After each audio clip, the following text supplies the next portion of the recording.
Good afternoon, community. My name is Candice Bailey, and I am the Executive Director of Light Carrier, a nonprofit here in Colorado.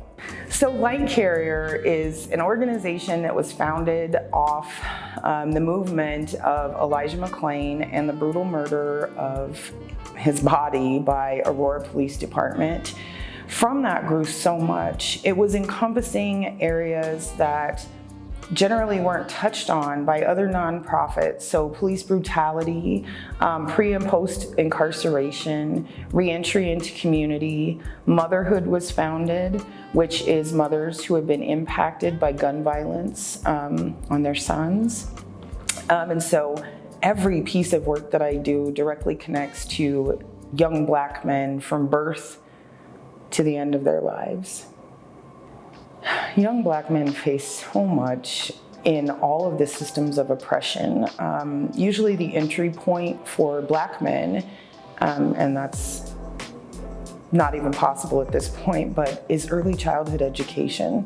They are systemically engaged in systems of oppression from around the age of 2, and that never ends. And once one is introduced, another becomes introduced. They all go together hand in hand.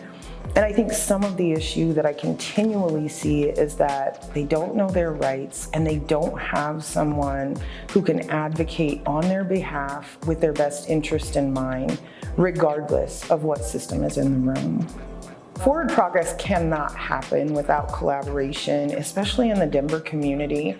We're a small percentage, but we are the highest impact in every negative way that you could possibly think. Often people attribute things specifically to my name, but there is never ever a time where there is not a team of people that are doing the work somewhere in the background who don't appreciate being on camera or would just like to do the work quietly. Collaboration historically and currently is the only way that we will have true power, not implied power, through the people. My Brother's Keeper and organizations like this are so critical because it highlights the individuals in communities that are the cornerstone, that are the foundations of change, support, resources, that really, really, really bring village to every aspect of what outcomes could potentially happen through systems. My Brother's Keeper is not only a place that acknowledges the work that people do, but it allows us a network to support one another in the work that we do as well. One of the things that is very important is that you're caring for yourself. You cannot fight for others if you're not fighting for yourself first and foremost. That means you have to tune in and listen to what your body needs. Make sure that you're drinking lots of water, that you have a health regimen. Mental health, most importantly, because post-secondary trauma is real. We are taking in things that other people would cover their ears to, that would literally ruin who they are as a human being. And just knowing that is very critical. Stepping into this arena, there's lots to evaluate and think about. I think first and foremost, you need to have some leadership training. You need to understand what it means to be a leader and what your role actually is. And that doesn't often mean that you're in front of a camera.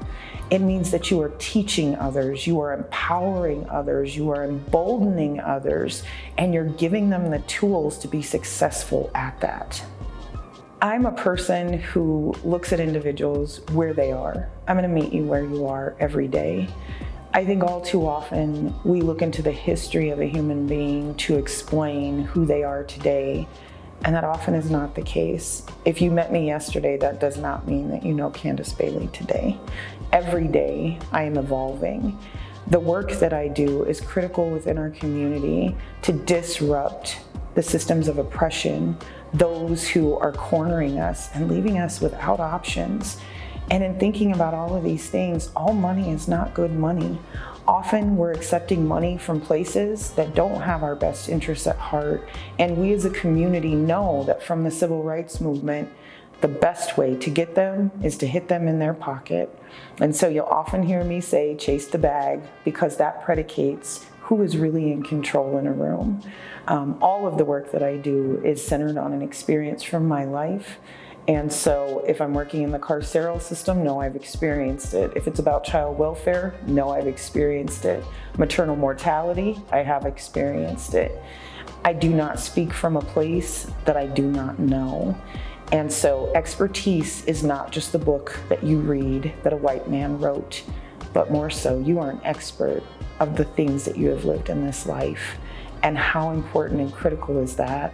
Lived experience must be the cornerstone of everything within systems. If you do not have the experience, you just read a book. That does not make you knowledgeable, and it definitely does not make you an expert.